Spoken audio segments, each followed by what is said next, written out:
अस्सलामुअलैकुम दोस्तों, मेरा नाम आतिका मलिक है और एक बार फिर से आप सबका खुशामदीद है आपके अपने यूट्यूब चैनल आओ सीखे विद आतिका पे। तो दोस्तों, आज की इस वीडियो में हम बात करने वाले हैं कि तमहीदी सवालात कैसे बनाएं।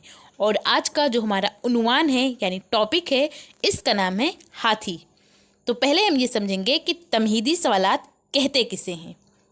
तमहीदी सवालात तलबा की साबका मालूमात, साबका कहते हैं पिछला इल्म, यानी जो कुछ बच्चे को पता है उसका इस्तेमाल करते हुए सबक के उन्वान तक पहुंचना तमहीद कहलाता है। और इसी तमहीद से हमारा तमहीदी सवालात बनता है। तो मौल्लिम की जिम्मेदारी है, यानी आपकी, चूँकि आप बीएड या डीएलएड कर रहे हैं और आप टीचर बनने वाले हैं, तो ये आपकी जिम्मेदारी है कि तमहीद के ज़रिए तलबा को ज़हनी तौर पर सबक की जानिब आमादा करें।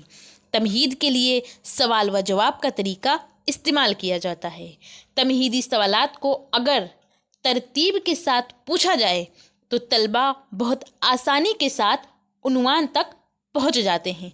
बेसिकली तमहीदी सवालात में हम बच्चों से कुछ सवालात करते हैं।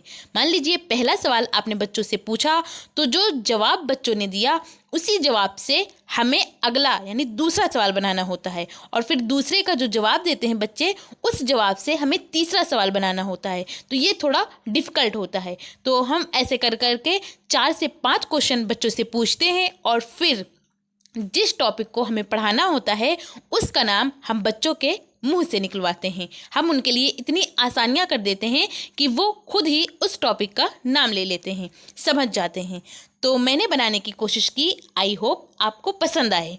तो अगर आप फाइल बना रहे हो तो 3 कॉलम बनाएं। सबसे पहला कॉलम होगा सीरियल नंबर और अगला होगा तलबा असातिज़ा की सरगर्मियाँ, यानी आप कौन कौन से सवालात पूछेंगे, आपकी क्या क्रियाएँ होंगी, उनके बारे में है। और इसके बाद जो अगला कॉलम होगा वो होगा तालिबे इल्म के फ़ाल, यानी आपके जो स्टूडेंट्स होंगे वो क्या रिएक्ट करेंगे, क्या जवाब देंगे, उसके बारे में है।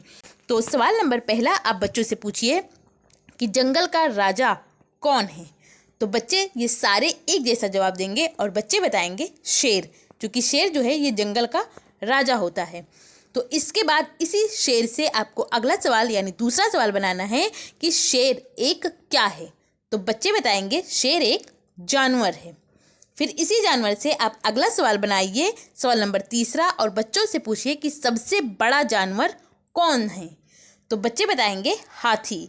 फिर इसी हाथी से आप अगला सवाल बनाइए और पूछिए कि हाथी के बारे में आप और क्या जानते हैं। तो जो कुछ बच्चे जानेंगे, जानते होंगे, जानेंगे नहीं बल्कि जानते होंगे पहले से ही, तो वो अपनी अपनी सारी चीज़ें बताएंगे कि हाथी कैसा दिखता है, हाथी के दांत कैसे होते हैं दिखाने के अलग और खाने के अलग, और बहुत सारी चीज़ें वो बता सकते हैं जो वो जानते होंगे। और एक वक्त ऐसा आएगा कि बच्चे खामोश हो जाएंगे, और जब बच्चे खामोश हो जाएं इसका मतलब ये हमारा मसला सवाल है, यानी इसी को अब हमको आगे पढ़ाना है। तो फिर आप इसके बाद बयान मकसद करिए। अगर फाइल बना रहे हो तो लिख लीजिए, और अगर सचमुच कर टीचिंग कर रहे हैं तो वहाँ बच्चों के सामने बोलिए कि तलबा, चूँकि तलबा कहते हैं स्टूडेंट्स को, कि ये तलबा आज हम सब मिलकर हाथी के बारे में तफसीली से मुताला करेंगे। तो इस तरह जो आपका तमहीदी सवालात थे हाथी को लेकर वो बन जाएगा। इसके बाद फिर आप बनाना स्टार्ट करिए, पढ़ाना स्टार्ट करिए, क्योंकि तमहीदी सवालात ही डिफ़िकल्ट होता है और हाथी जो आपका टॉपिक आपके उसमें बुक में दिया गया है तो उसके अकॉर्डिंग फिर आप बच्चों को पढ़ाना स्टार्ट करिए। आई होप आपको ये चीज़ें पसंद आई हो और आपके लिए ये वीडियो यूज़फुल हो। अगर पसंद आई हो तो आप इसे लाइक करिए, और अगर चैनल पर पहली बार आए हैं तो चैनल को सब्सक्राइब कर बेल आइकन को ज़रूर प्रेस कर लें। और जो भी दोस्त आपके बीएड या डीएलएड कर रहे हैं और उन्होंने ऑप्शनल सब्जेक्ट अगर उर्दू लिया हुआ है तो उन तक इसको शेयर कीजिए। और आपको ये वीडियो कैसी लगी, अपना फीडबैक हमें कमेंट के ज़रिए ज़रूर बताइए। Thank you. हमेशा खुश रहिए।